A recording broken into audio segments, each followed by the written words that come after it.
नमस्कार बंधुरा एसएस दास किचेने आमी सुमिता आज निये एसेछि नतून एकटा रेसिपि। आजके रेसिपि पाका कलार परोटा। नास्ता रेसिपि बाई परोटा रेसिपि आमार यूट्यूब चैनल एसएस दास किचेने अनेक शेयर करा आछे। अनुरोध रइल सेई सब रेसिपिगुलोके एकबार देखे नेबार जोन्नो।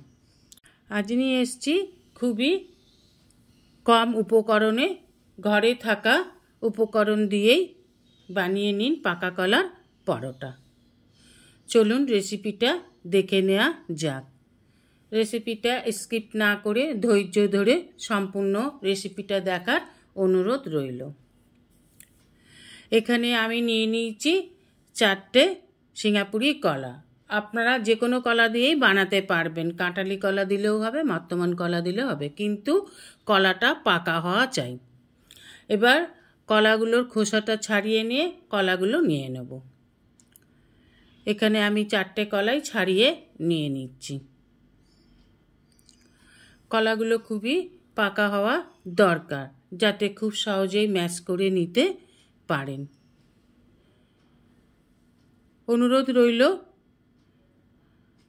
रेसिपिटा देखे एक बार बानिए करे खेये देखबेन। भालो लागले अवश्यई कमेंट करे जानाबेन रेसिपिटा आपनादेर केमन लेगेছে। ता कलागुलोके छाड़िए निये एबार हाथे करे चटके मैश करे नेब। এই কাজটা হাতে করে করারই চেষ্টা করবেন। দেখুন কলাগুলোকে খুব ভালোভাবে চটকে ম্যাশ করে নিতে হবে। এইভাবে চটকে চটকে ম্যাশ করে নেবেন। এখানে বলে রাখি যেসব বন্ধুরা আমার চ্যানেলটিকে সাবস্ক্রাইব করে আমার পরিবারের সদস্য হয়েছেন তাদের অসংখ্য অসংখ্য ধন্যবাদ। যারা এখনো আমার চ্যানেলটিকে সাবস্ক্রাইব করে আমার পরিবারের সদস্য হননি তাদের কাছে অনুরোধ রইল আমার চ্যানেলটিকে সাবস্ক্রাইব করে আমার পরিবারের সদস্য হবার জন্য। পাশে থাকা বেল আইকনটিতে ক্লিক করে দেবেন নিউ ভিডিওর আপডেট যাতে সবার আগে আপনাদের কাছে পৌঁছে যায়।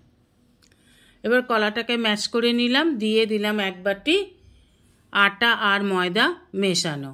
আপনারা ইচ্ছা করলে আটা বা ময়দা মিশিয়ে নিতে পারেন বা আটা বা ময়দা দিয়েই করতে পারেন।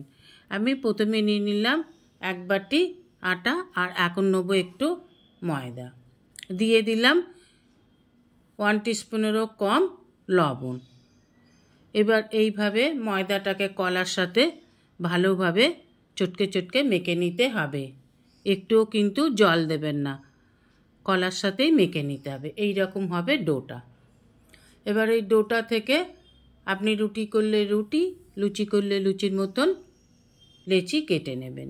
আমি এখানে পরোটা করব, পরোটার মতনই লেচি কেটে নিচ্ছি। আমি যে পরিমাণ ময়দা নিয়েছি তাতে আমার 6টা-9টা পরোটা হবে।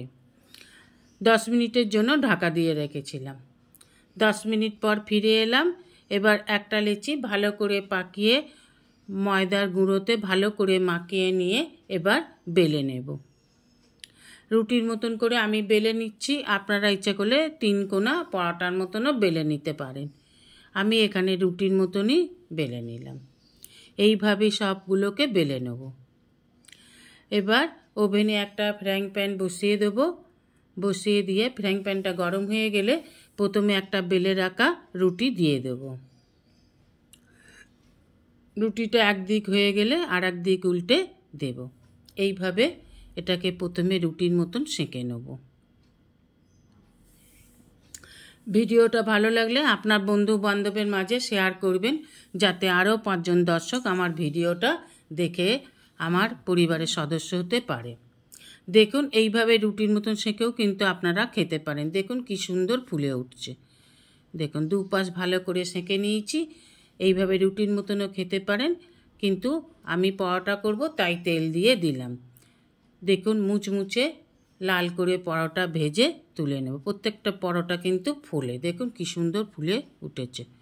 দেখুন এইভাবে লাল লাল করে ফুলো ফুলো পরোটা ভেজে তুলে নিন। খুব নরম হয়, যতই আপনি কড়া করে ভাজুন না কেন, লাল করে ভাজুন না কেন, শক্ত হয়ে যায় না। পরোটাগুলো কিন্তু খুব নরমই হয়ে থাকে। এইভাবে পরোটাগুলোকে ভেজে নিয়ে আপনি আলু ভাজা বা মিষ্টির সাথে পরিবেশন করতে পারেন। খেতে খুব সুস্বাদু হয়। এইভাবে একবার করে খেয়ে দেখার অনুরোধ রইল। দেখুন কি সুন্দর দেখতে হয়েছে, খুব নরম হয়, খেতেও খুব সুস্বাদু হয়। রেসিপিটা ভালো লাগলে অবশ্যই একটা লাইক, কমেন্ট, সাবস্ক্রাইব করার অনুরোধ রইল। পাশে থাকা বেল আইকনটিতে ক্লিক করে দেবেন নিউ ভিডিওর আপডেট যাতে সবার আগে আপনার কাছেই পৌঁছে যায়। নমস্কার, আজ এই পর্যন্তই। আবার দেখা হবে নতুন একটা রেসিপির সাথে নতুন একটা দিনে। ভালো থাকবেন, সুস্থ থাকবেন, সঙ্গে থাকবেন। নমস্কার।